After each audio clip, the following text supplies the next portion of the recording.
Dari jiri-jiri samuk ke kiri sana.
Urmi Musahary good morning गोसो गोरबोनिफ्राय बरायग्रोनाय थाबाय आंनि लाइभ स्ट्रिमाव। ओमफ्राय खबर सबर बोरैहाय एसे खोन्थाहरदो। बेनिफ्राय अखा हादोंना हायाखै? नै जोंनाव जि अखा हाबाय फुङावनो फुंजानो।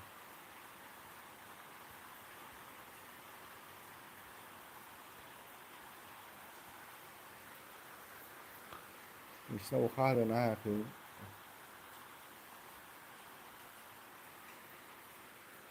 लाइक होनायनि थाखाय जोबोद जोबोद साबायखर आंनि गोसो गोरबोनिफ्राय।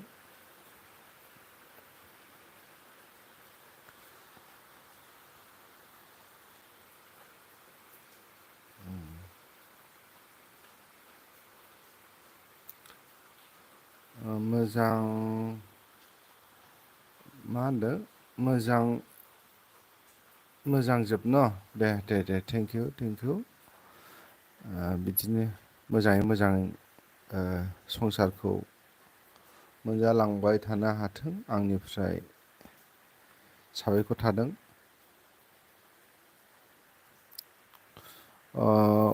अखा थाइफ्रिदों एसे एसे। जोंनाव हाबायानो अखाया होबायानो अखाया। हराव गैयामोन, दा नै फुङावसो बबेनिफ्राय फैखोथाय एकदमबारे ज्राव फैबाय आरो अखाया बेबायदि।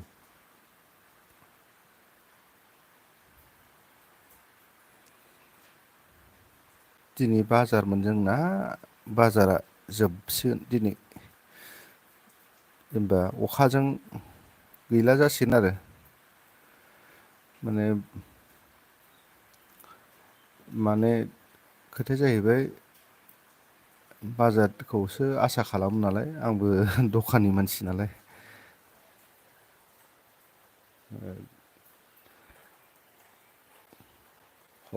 सप्ताहै बाजार नालाय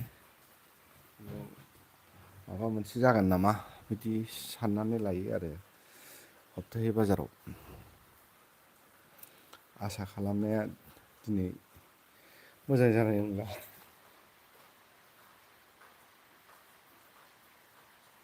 हनकि गुड मरनिं थाबाय आंनि लाइफ स्ट्रिमाव दसेब्लाबो मदद होफैनायनि थाखाय। गुड मरनिं थाबाय आंनिफ्राय हनकिनिसिम लोगोसे लाइक होनायनि थाखायबो जोबोर जोबोर साबायखर आंनिफ्राय।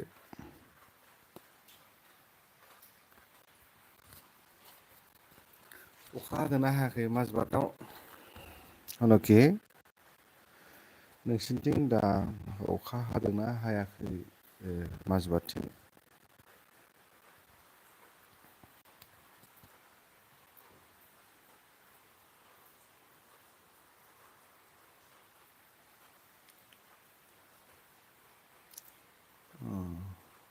अन दे गथ' गथायफोरनो ओंखाम बायदिसिना बानायनानै स्कुलाव हगार हरनांगौ नालाय नोंहाबो बिराद हाखु दाखु जायो नङासै? दाउ अमानो आदार होनांगौ आरो बिदिनो दखानावबो सोरबा फैयोब्ला फुंजा फुंजा थाव संख्रि बानलु नांगौ जायोना सोरहाबा सोरहाबा फुङाव हाखु दाखु फैयो बेयावबो एसे मदद होनांगौ। दासो हागासिनो दं औ जोंनावबो नै दानि फुंनिफ्रायसो हादों आरोखि उदालगुरि टाउनाव दानि फुङावसो ज्राव हाबाय।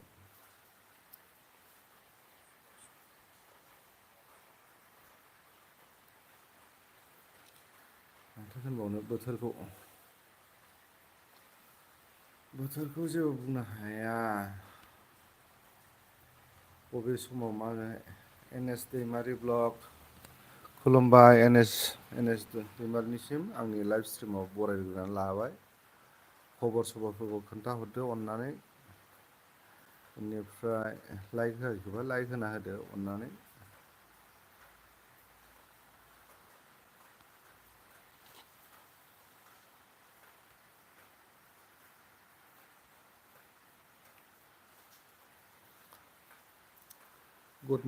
Good morning same to you एन एस दैमारिनिसिम। जोबोर जोबोर साबायखर आंनि लाइफ स्ट्रिमाव फैनायनि थाखाय दसेब्लाबो मदद होफैनायनि थाखाय।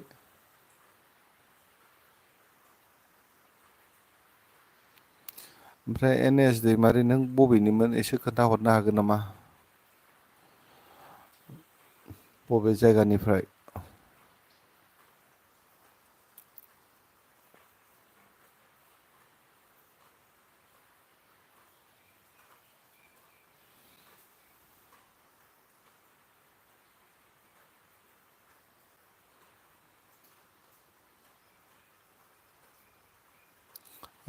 हनखि आं आदा होनखाबाय आं आदा मोजां खबरफोरा आंना लाय आंनाबो मोजाङानो औ आंहा बिदिनो एल बि होबाबो सम फरायनोनो मोना औ नोंहा बिदिनो आरो थांलाय फैलाय हिनजाव मानसिफ्रा बिदिनो माबा सम मोनसे एकदमबारे हाखु दाखुजोंनो माने फोलोमनो हाया आरो माबाफोरखौ समखौ होजोबनो हाया हिनजाव मानसिफ्रा बिदिनो जायो माथो खालामनो।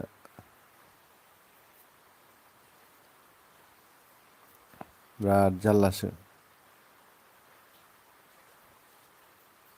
दाथ' बे फुं समाव गथ'फोरखौ स्कुलाव हरनो थाखाय हाखु दाखु जाखायो।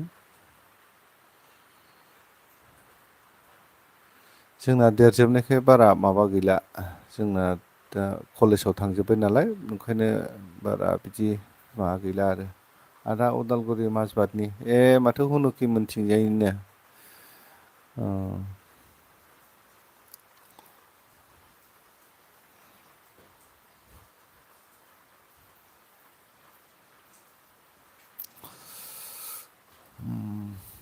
माजबाट बबेथिं बबे बबेथिंजाय जायो माजबातथिंथ' बहुद जायगायावनो बेरायबाय नालाय ओंखायनो मिथिजोबो आरो लकेसनफोरखौ माबाफोरखौ गामिफोरनि नामफोरखौ मोनथिजोबाबाबो लकेसनखौ एसे माबाफोरखौ खोन्थायोबा डाइरेक्ट मोनथियो आरोखि जेनेबा हमना ला हनखि बाजैया बबेयाव बाजै माजबाद मा गामिनि हनै नोंखौ सोंहरबाय माजबाट मा गामिनिनो हनकिया नोंखौ सोंहरबाय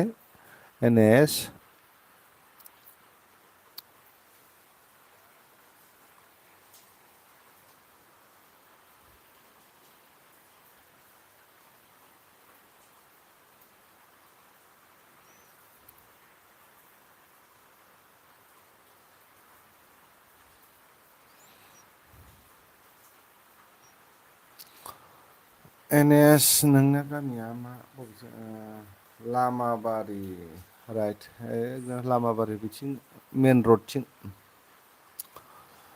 मेन रड माबाजों थांनाय मा होनो अरुणाचलजों थांनाय लामाबारि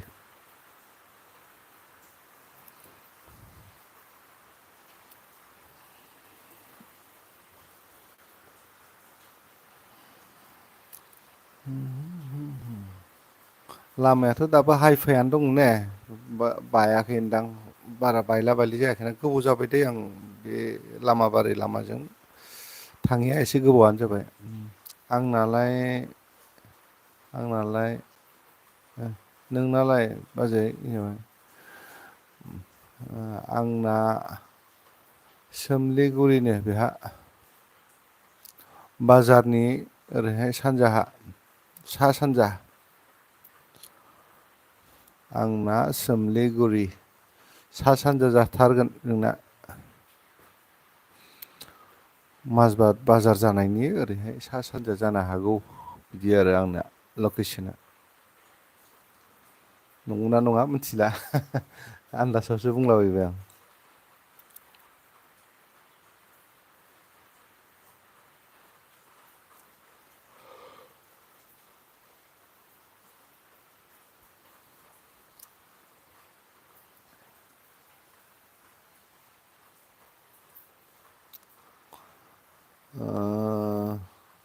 रदै आंहा खामानि ओंखारदों दे खामानिखौ मावनानै ला दैमारि आबुलवा अरां ससेनियाव अरां ससेनि याल' गाज्रि जादों एसे जोंनिथिंलाय जायलाय मोजाङानो लामाया आदा नंगौ नामा सिगाङावथ' लामाया एकदम बिराद मोजांमोन दा माबायदि जाखो गोबाव जाबाय आङो 2 बोसोरसो जाबायदां थाङनाया लामाबारि लामाजों दाथ' बोरै जाखो मिथिला आरो जिखुनु जाया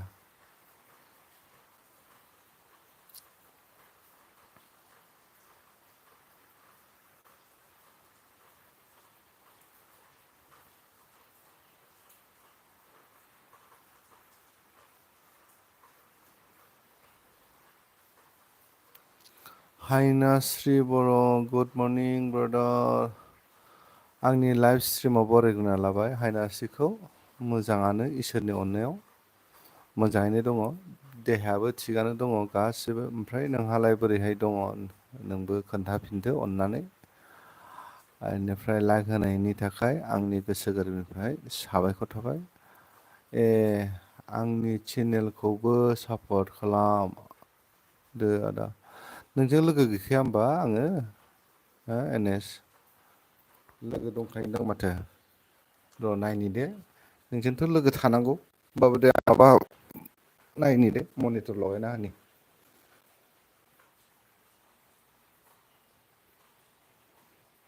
नैबे ओमफ्राय हाइनासिनबो होना होन दे हायनास्रि नोंखौबो मनिटर लगायना होबाय आं। लोगो गैयाबा लोगो जालायदो दे। लोगो जालायनांगौ अब्लासो। आं दा मिथिला दे नोंजों आं दा लोगो दंना गैया गैया जिखुनु जाया नोङो आंनाव कमेन्ट हरनानै दोन दै। नोंजोंथ' लोगो थाखाथारनांगौ आं। गैयाबाबो आं खालामखागोन दे मिथिबाय सिन्था खालामनाङा। हायनास्रि नोंहा लोगो दंना गैया नायना लालाय माबाजों एन एस जों। लोगो दं गैया नों नायलाय। गैयाबा लोगो खालामना लादो आरोखि। आं मनिटर लगायना होखाबाय।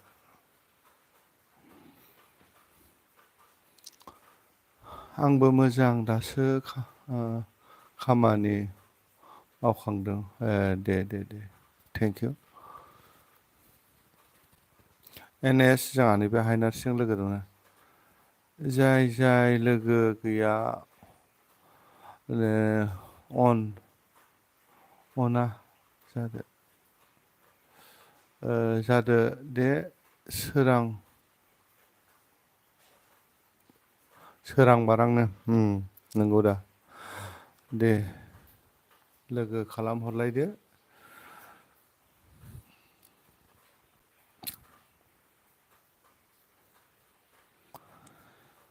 लोगो जालायनांगौ लोगो जायालायाबा बोरैथो माबानो।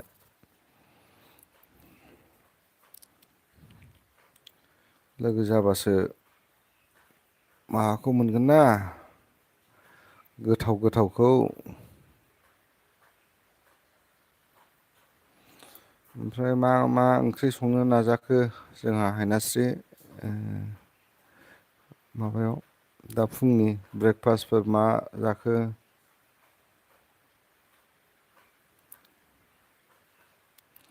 एन एस साब खालामबाय दे। एन एस नोंखौ लोगो खालामबाय नोहै जोंहा हायनास्रिया।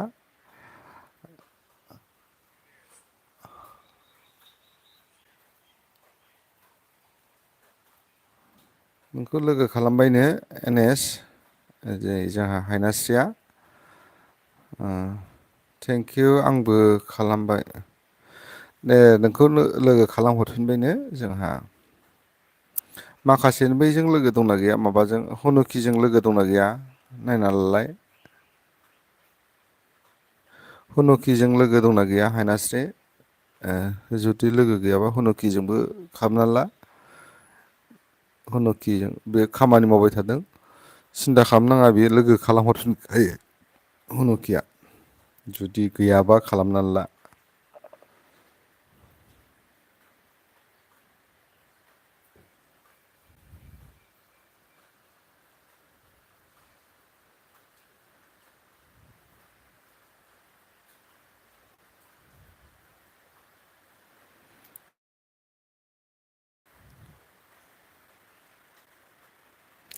दे दे दे हनुकिजों लोगो दंखायो ना थेंकिउ।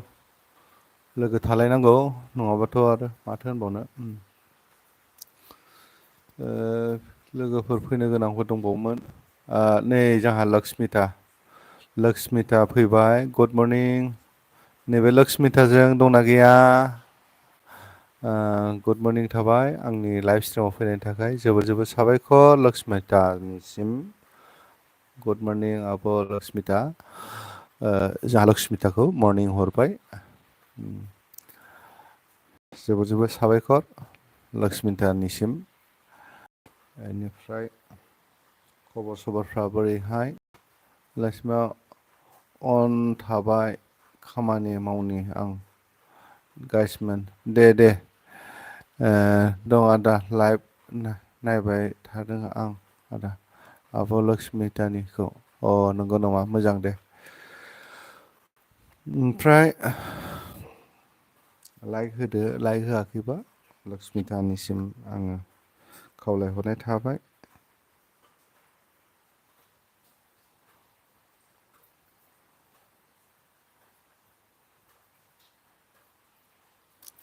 400नि एसे खम दंबावो आंहा माबा खालामनो मा आब' लक्समि बोरै खबरफ्रा होनहरदों एन-एसआ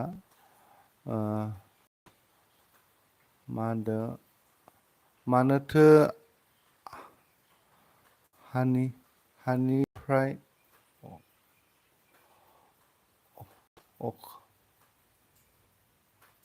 अरेन्ज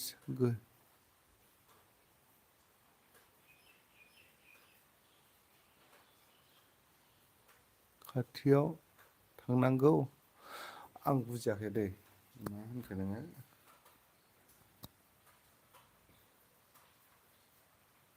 मानोथो हानिफ्राय अ अ अख्रां अख्रांसे गोजानाव थाखो ब्रादार गोजानद्राय मोनदों नामा बे आंनि मोनसे माबालाय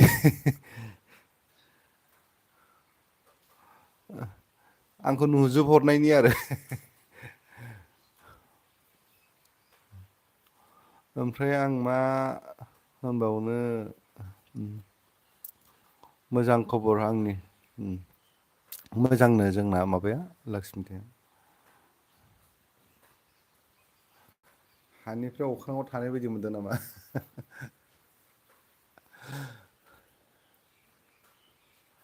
हायना बोरै खबरफोरा हायनाखौ सोंहरफिनदों जोंहा एनएसआ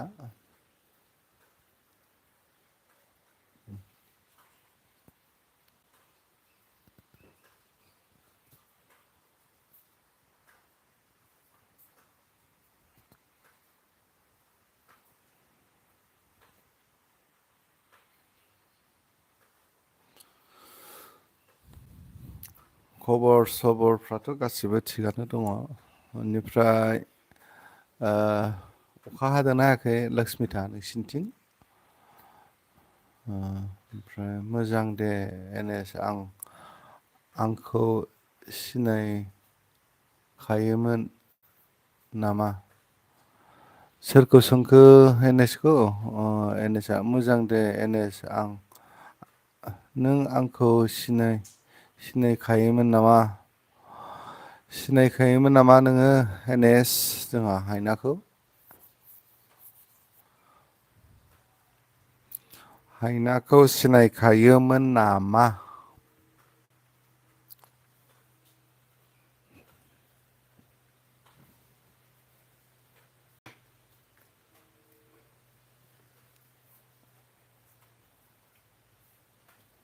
बार खोलो खोलो फैफैदोंलै बोरैबा गुसु बारा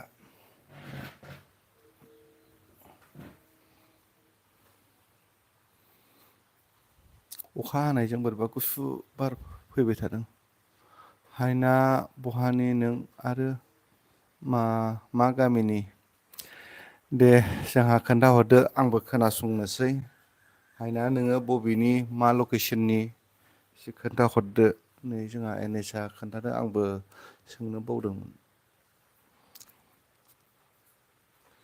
मा गामिनि आरो मा लकेसननि एसे खोन्थाहरदो आंबो खोनासंनोसै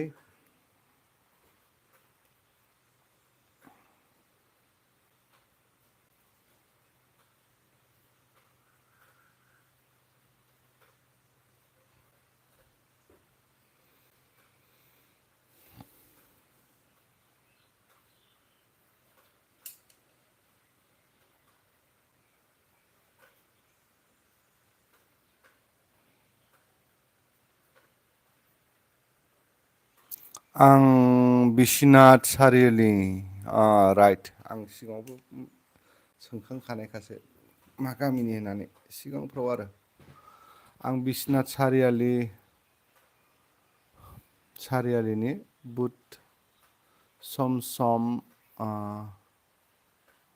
बाक्सायावबो थायो बाक्सायावबो माने जबफोर मावो होनदां मालाय जोंना बाक्सायावबो माबाफोर जबफोर मावो होनदां मालाय न हायनास्राय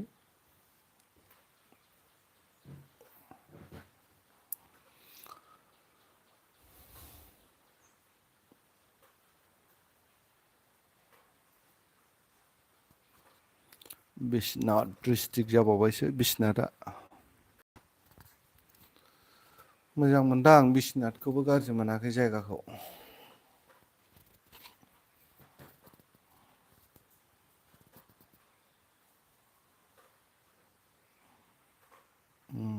ए बाक्सा अबेयाव थाङो बाक्सानि बबे जायगायाव थाङोनो आं आं एख' जब मावा ब्रादार जास्ट फरायगासिनो उनाव नायनोसै अ दे बिदिनो नाजाबाय था नाजानायखौबा गारथारनाङा माब्लाबाथ' जागोन ना अबेबा समावथ' साननाया जाफुंगोन फरायनायखौबा गारथारनाङा ओमफ्राय लाइनाव फरायखादों ना माबाफोर डिग्रि बा माबाफोर मा लाइनाव फरायदों आरो मा बबे कलेजाव मादों फरायगासिनो दं आरोखि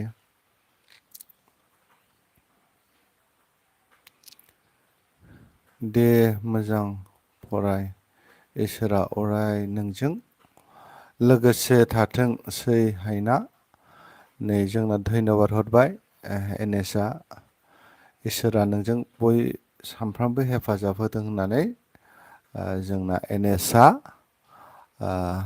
हायनानिसिम बोर सारस्रि हरबाय आरोखि फरायबाय था फरायबासो नोंनि साननायफ्रा सानसे साक्सेस जागोन आरोखि आसाथ' खालामखानांगोन माब्लाबाथ' साक्सेस जागोन ना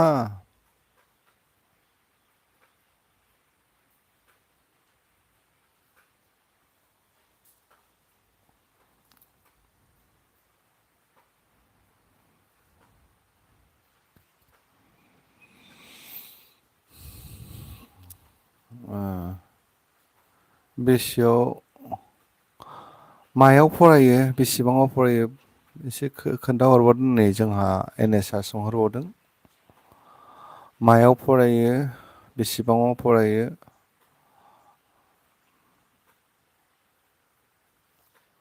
मा सेमिस्टार बेफोरखौ खोन्थाहरदो दे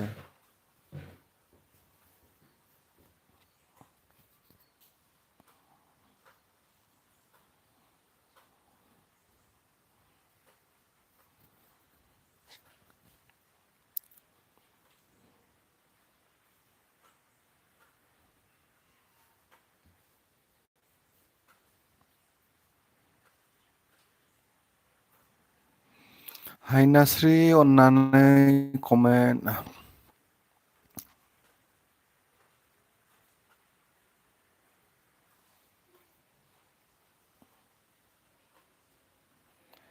हायनास्रि कमेन्ट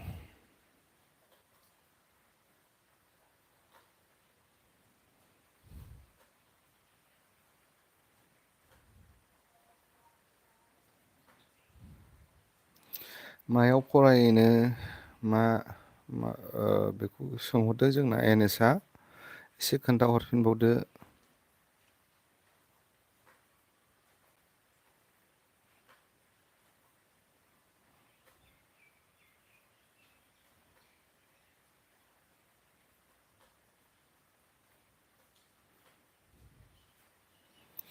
आंखौ नुनाय आंखौ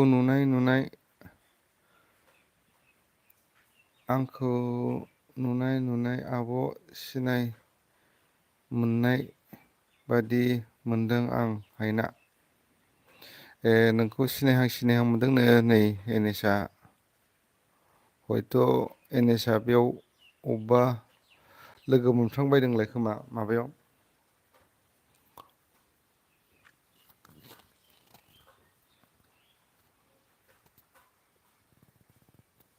नोंखौ नुनाय एबा सिनायहां थार्ड सेमिस्टार डिग्रि कमप्लिट जाबाय दे ने थार्ड सेमिस्टार डिग्रिया कमप्लिट जाबाय डिग्रिया 4 इयार्स ना कमप्लिट 3 इयार्सल'सो ने डिग्रिया दे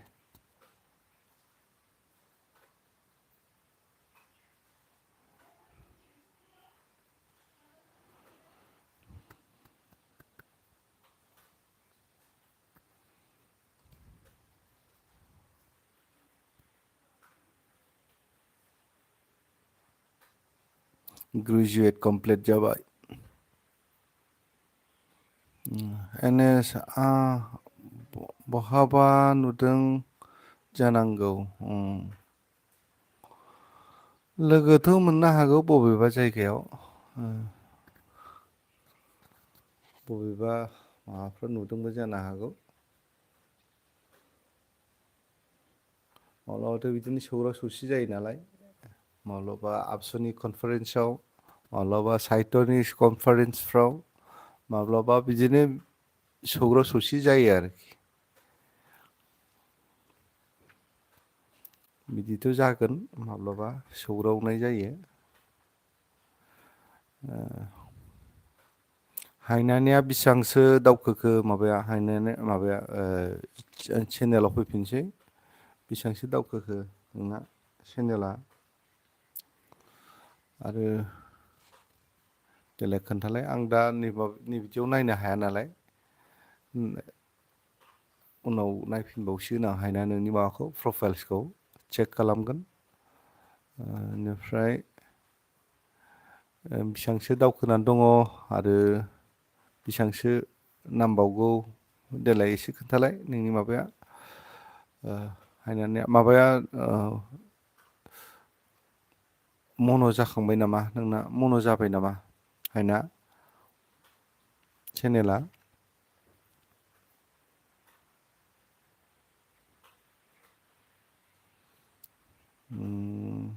बेनिफ्राय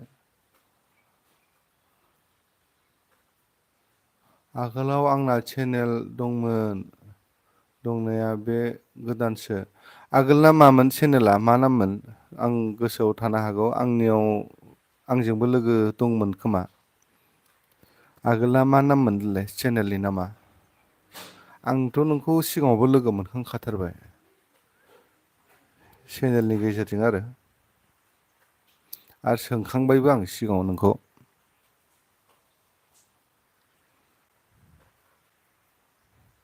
जानांगौ औ। सिगांनि चेनेला मामोनथाय गोसोआव फैफिननो हागौ आङो। एक्सुवेलि चेनेलफोराव बे मोसानाय जेनेबा ट्रेकजों मोसानाय, गथ'फोर मोसानाय, जिखुनु जाया बे दामनाय माबाजों दामनायाव दासो गोदान मन' जायाखै आंना। आंनो जास्ट बयजोंबो इन्जय थानो थाखायल'।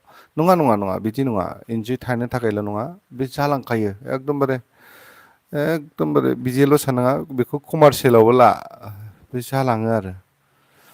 मोनसेल' अनसायनाय लाबाय था नोङो चेनेलखौ, हाजासिम मालायनि कन्टेन्टफोरखौ दाहो, जेरैहाय जेनेबा बोनानै दाहो आरो। 1 नाम्बार 2 नाम्बारा जाहैबाय नोङो माब्लाबाबो बे ट्रेकजों मोसानाय, ट्रेक बे जिखुनु जाया मिउजिकजों मोसानाय, बेफोरखौ होनाङा आरो उनावहाय एसे प्रब्लेम जायो। बयहाबो मालिक दंजोबखायो नालाय बे माबायाव ट्रेकआव। एकदमबारे बेफोरो बिराद देन्जार आरो उनावहाय बिराद प्रब्लेम मोनहैखायो। मोनसे जेनेबा नोंना माबायाव भिडिअ'आव बिराद बुरजा भिउ फैबाय, ओमफ्राय कपिराइट फैनाय लोगो लोगोनो नों बेखौ दाननो गोनां जागोन। दाननांगौ जायोबाथ' बहुद भिउआनो नोंहा दिलेट जाफालाङो आरो। नंखायनो होयैआनो मोजां। हाजासिम बे थांलाय फैलाय जानाय लोंनाय बेफोरखौ होनायानो मोजां जेसेबां हायो आरो। ओमफ्राय खाथि खाला अबेबाफोर बेरायदोंबा आरो माब्लाबाथ' थांनायबो जायो एसे गोजानफ्राव, बेफोरखौबो होदो। बेफोरबायदि आरो ओमफ्राय हाजासिम बे मोसानाय बायदिसिनाफोरखौ दाहो। आं जाखांबाय माने, आंहाबो मोनसे चेनेल दंबावोमोन नालाय, बे चेनेलाव आंहाबो बिदिनो जादों। ओंखायनो आं दा बिदिखौ होथारला आरो होनायबो नंला उनफ्रावबो। दे नोंस्रा रायलायबाय थादो, आं फैथ'बाय।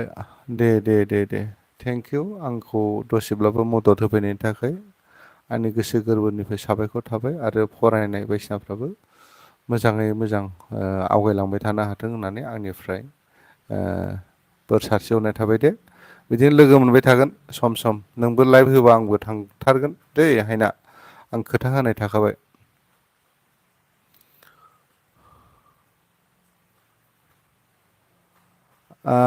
एन एस आबो ओंखारनोसै ने दे दे थेंक इउ आंनि लाइभ स्ट्रिमाव नुजाफैनानै आंखौ हेफाजाब होफैनायनि थाखाय एन एस निसिबो आंनिफ्राय गोसो गोरबोनिफ्राय साबायखरखौ आं बावहरग्रोनाय थाबाय दे।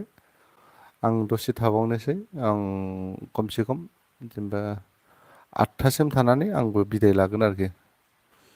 8थानि उननिफ्राय आंबो थानो हाखाया आंहा बे गथ'फ्रा माबायाव दं कलेजाव थांगोन कलेजाव दोनखालांगोन फार्स्ट इयाराव फरायो नालाय आंनाबो फिसालाया बेयाव लांनांगौ आरोखि उदालगुरि कलेजावनो होदों आं।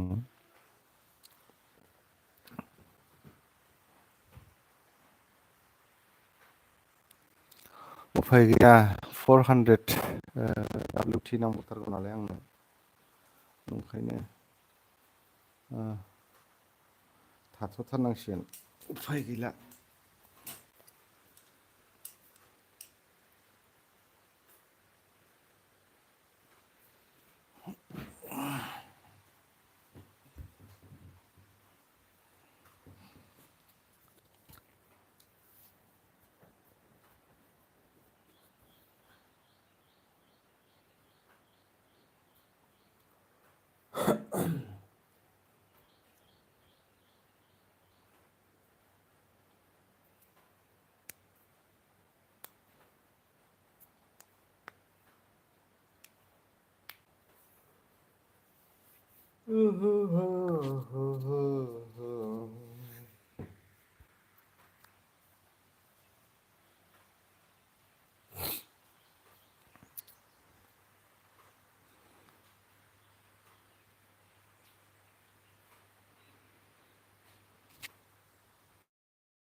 बै हाग्राखौ बासि बासि एसे माना हो, सेस' सेस' हो मा माया माबाखौ होनदां हाग्राखौ बे मानखोनाया हाग्रायाव मानखोनायखौसो होनदां।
राजा राजा आदै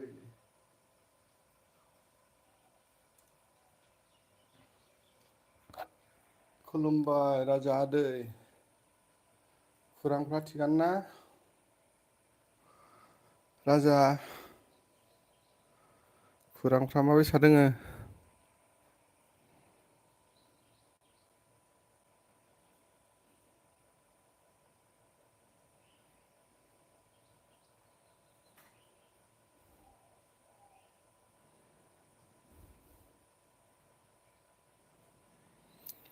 नै दोङो थिगानो दसे उनाव ओंखारलांसै दसे दंबावो आरो 10 मिनिटनि उनावहाय थांसै 10 मिनिटनि उनावहाय दखानावहा थांनोसै मा मा मेथाइ बनायखो राजा दिनै मा मा मेथाइ बनायदो गुदुं गुदुं जाहैनांगौ नोंनियाव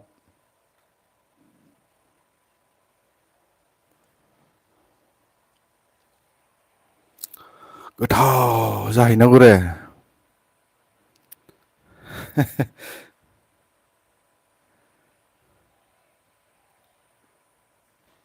गोथाव गोथाव जाहैनोसै दा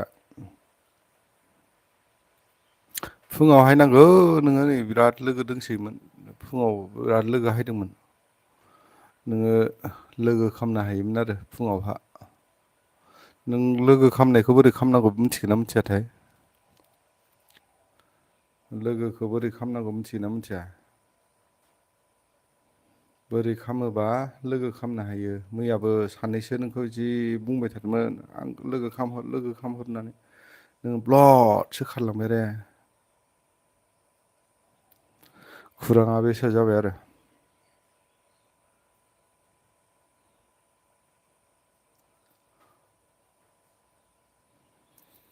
खुराङा बेसा जादों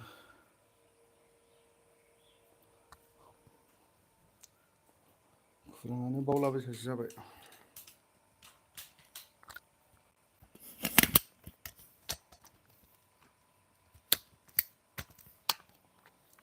खुराङानो बावलाबायसासो बेदर गोनजा खुराङानो बेदर गोनजासो ले आदै खुरांखौनो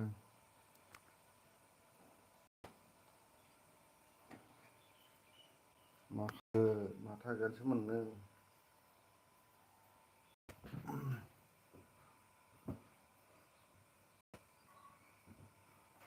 आय' आय' आय' आय' आय'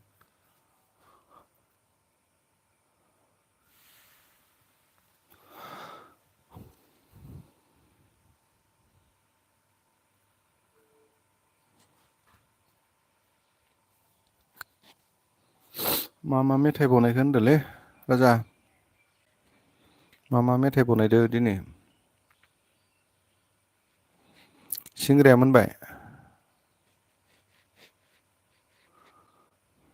सिंग्राया जाबायना जायाखै सिंग्रा आरो मामोनलाय बियो आसाना नेपालि आसाना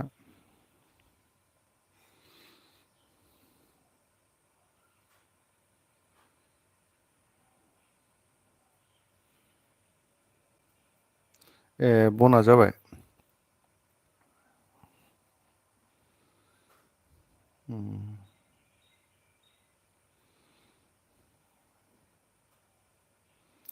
बन जाबायबाथ' थिगानो दोङो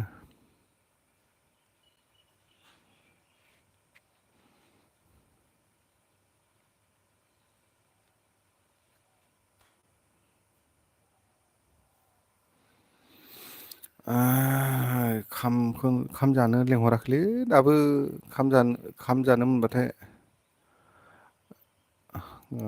खारलांसिगौमोन आं दाबो खाम जानो लिंहरा मा जाखोलै बिराद खोंगोसो जाना दोङोलै आं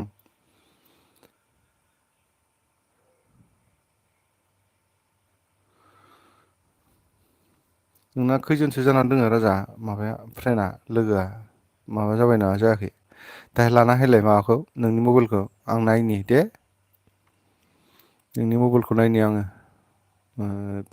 बेसेबां गोजान जाखो मा खालामनांगोन माहाय खोन्थागोन आं 42 दे ओइ आरामसे आंनिफ्राय मोनबावगोन नोङो मथा मथि 12ता 13तासो मोननो हानाय राजा र' दानो दा नोंनो होना होनि आं र' दै आं नोंनो होना होनि 13तासो होनि राङा बेसे आरो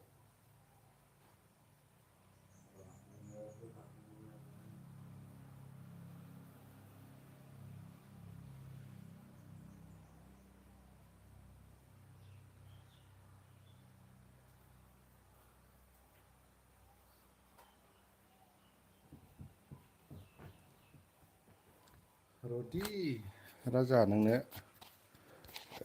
12 13तासो दांना होनिलै आं खुराङा बेसे जाना दङ आरो जेनेबा औ मा जाखोलै आरो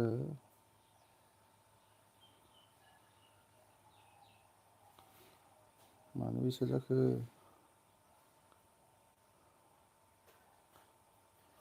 अ र' खुराङा बेसेसो जानानै दोङो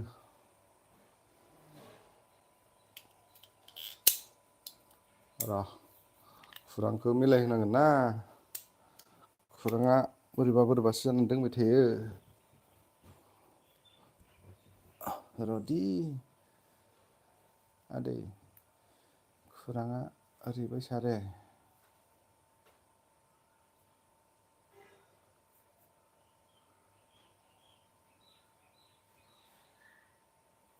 नै एबार खालामनोसै दे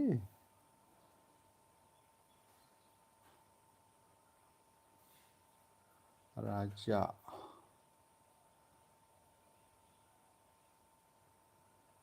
एबार नै मोनसे खामबाय मोनसे खामहरलायबाय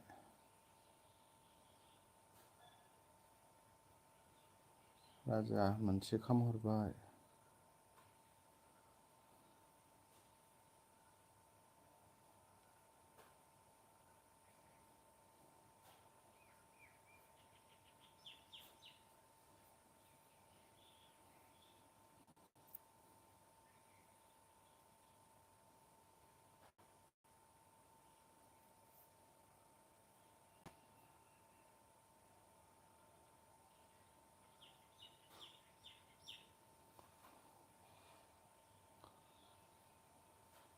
मोननै खामहरबाय राजा नोंनो मोननै जाबायदि मोननै जाबाय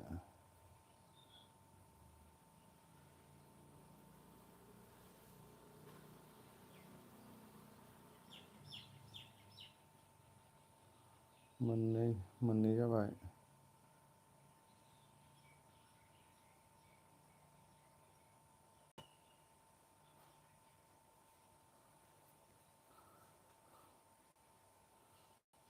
खामहरगासिनो दोङो रे रदे आंहा खामहरगासिनो खुराङा बेसे जानानै दं आरो एबार नैबेजों मोनथाम जासिगोन दि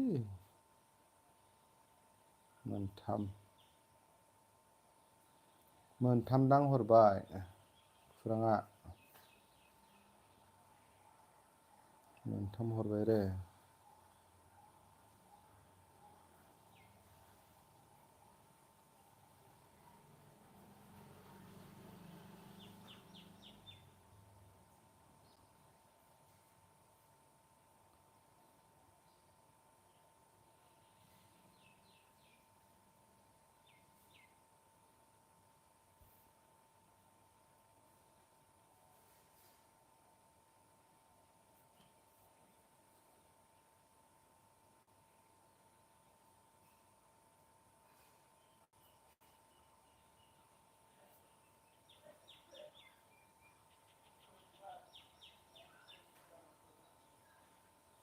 राजा नोंनो हरगासिनो दङ एबार मोनब्रै जाबाय मोनब्रै सार पिस 4 पिस दिया।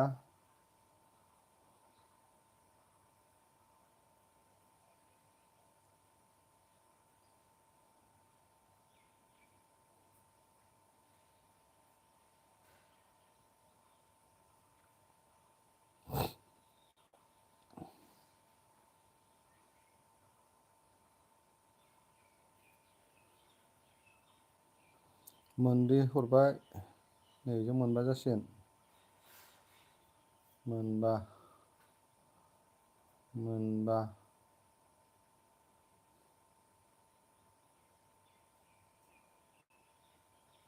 मोनबा हरबाय, 5 पिस 5 पिस।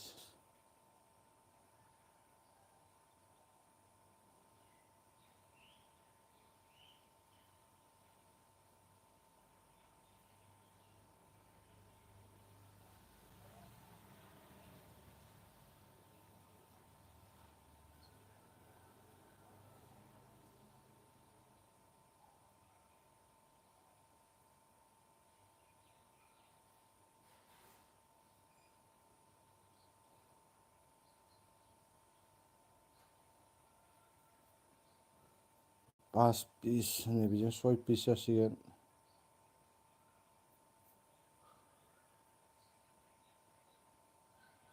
एबार नैबे 6टा जासिगोन दे आदै, नैबे 6टा।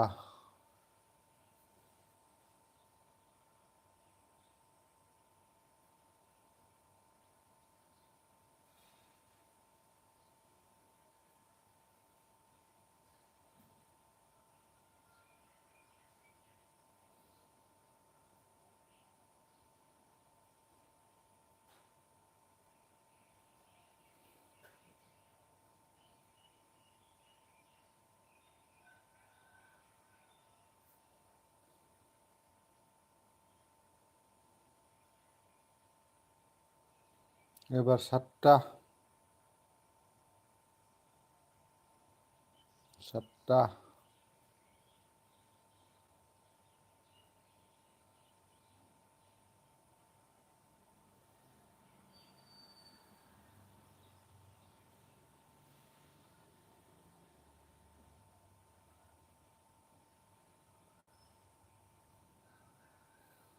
7टा हरबायलै आदै, खुराङा बेसे जाबाय दे आदै, थेंक इउ दसे सम थाफैनायनि थाखाय दि, माहाय मोजां मोनबाय आरो। खुराङा बेसे जाबाय आरो दै। राहुल बर' हाय, आंनि लाइभ स्ट्रिमाव फैनायनि थाखाय जोबोर जोबोर साबायखर। नै राजाजों लोगो खालाम, राजाजों नोंहा राजाजों लोगो खालामहर, नैबे राजाया।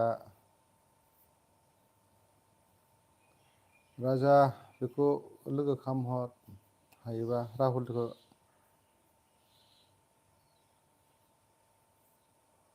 राहुल चेनेल दंना गैया?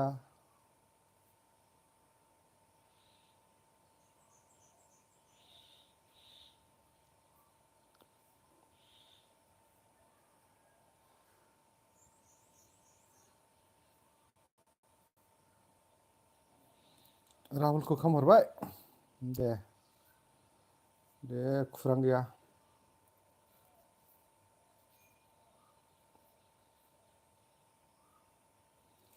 राजा ब्लग्स रे होनलायबावदों माथो नोंलाय। खुराङा बेसेसो जाना दङ नोंना? 7टा होबाय दै, गासै बेसेबां जाखो नोंना टटेल? बेसेबां जाखो?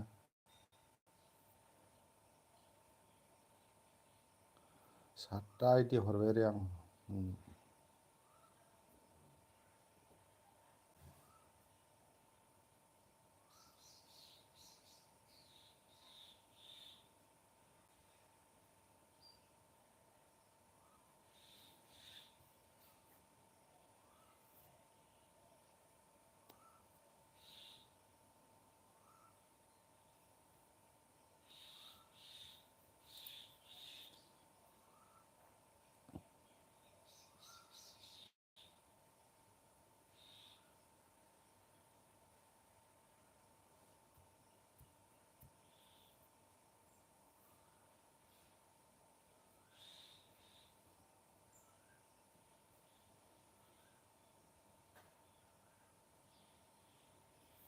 अ 49 जाबायना बरिया बरिया